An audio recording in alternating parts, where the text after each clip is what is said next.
Hello, motherfuckers.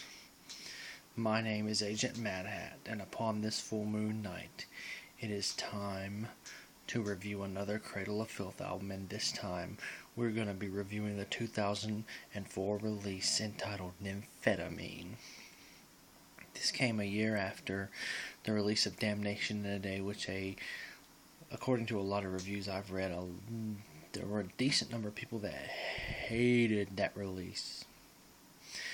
Well, here again, for this release they have got a second guitarist again by the name of James McElroy. Other than that, the lineup hasn't changed at all. How would I characterize this album? Well, I would characterize this album's sound as Midian light.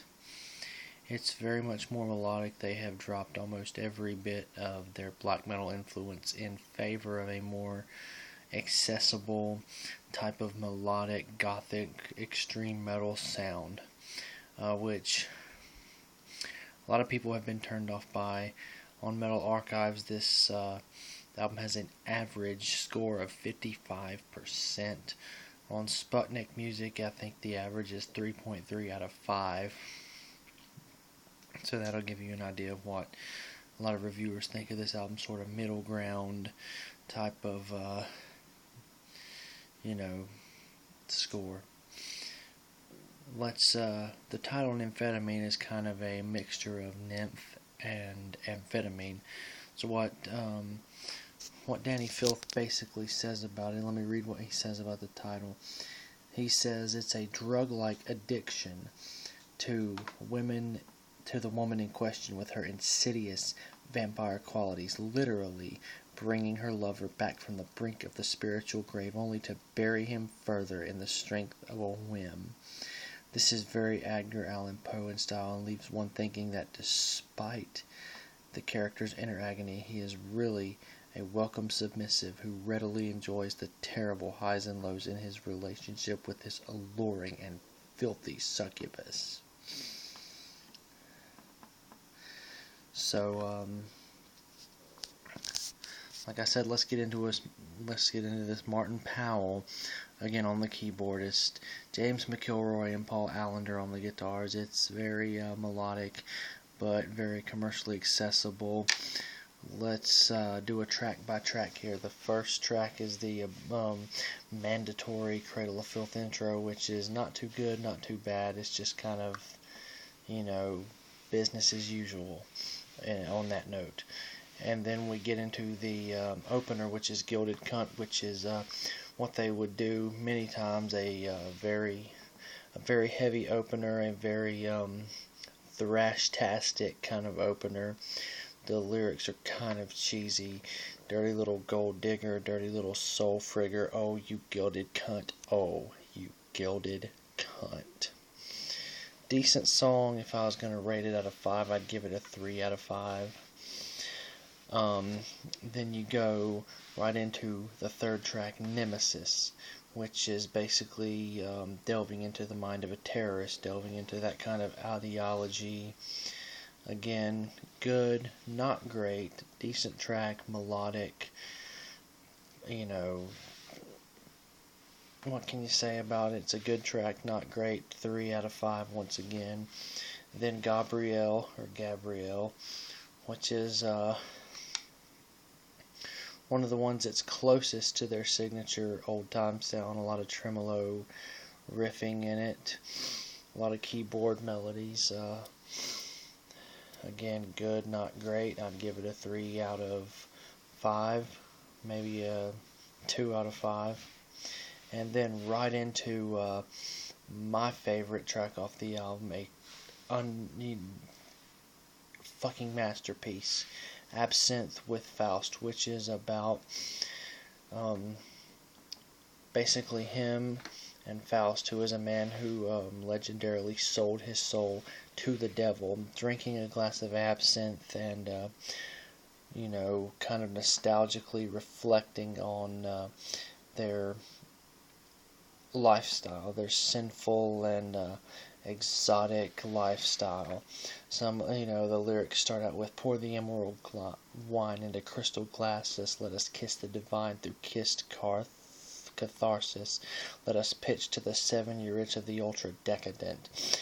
And then towards the end, it says he was a predator cold, our blood was shed on the yellowing scrolls, and all that glitters was not gold, but we wanted everything, and for it all we lost our souls. It's got a lot of great melodic guitar work, an amazing atmospheric keyboard, wonderful vocals, wonderful lyrics. I love this fucking song. It'd probably be my top 10 or 15 Cradle of Filth tracks of all time.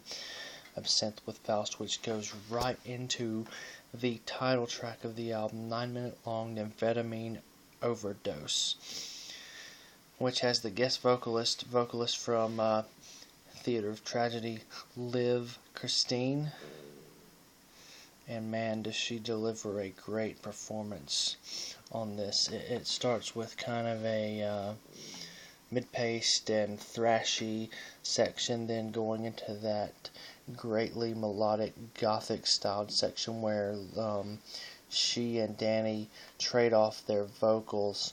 It's got some great lyrics, talking about his addiction to this nymphette.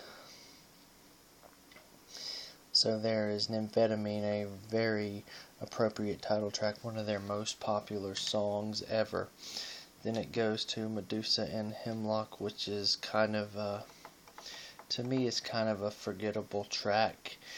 It's not really that great. Then it goes into Coffin Fodder, which is another one of my favorite tracks on this album. It really brings back that twin guitar melodic type of riffing that you heard in early Cradle of Filth, only less aggressive. So there's that track, a very, very good track. And then we go to English Fire, which is kind of a more slower, heavy and grandiose track. It's kind of an anthem to their own country, to England. He says he longs to return to the woodland ferns. It's full of feeling and full of atmosphere, slow, kind of doomy, kind of gothy. I really like it. I really do like it. And then Filthy Little Secret, which is another, upbeat song.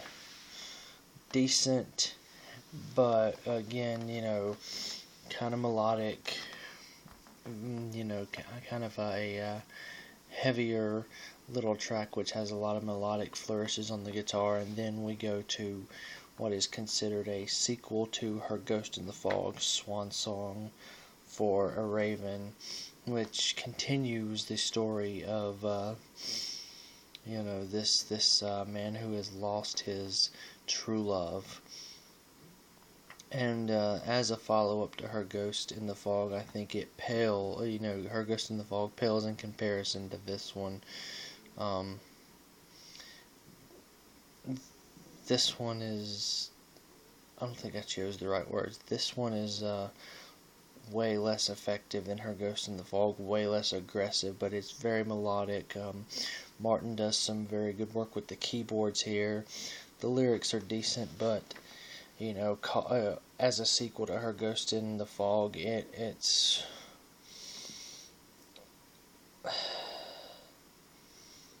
a good track, but it doesn't touch the quality of Her Ghost in the Fog.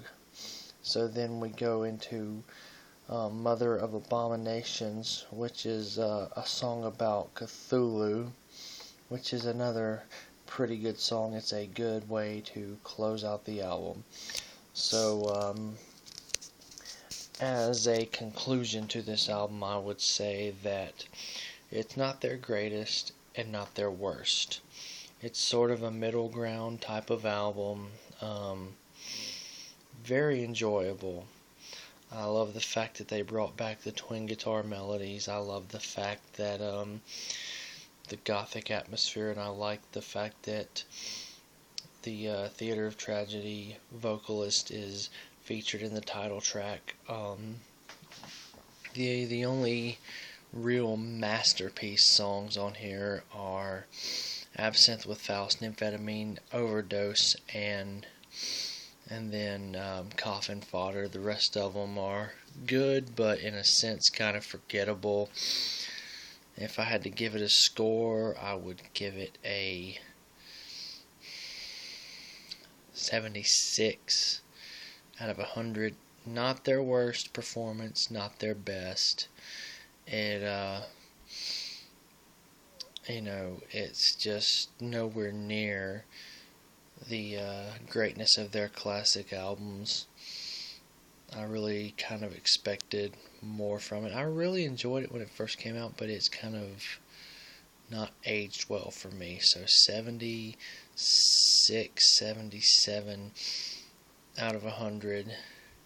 Nymphetamine. I'm Agent Mad Hat. I am gonna go to bed pretty fucking soon. Peace, motherfuckers.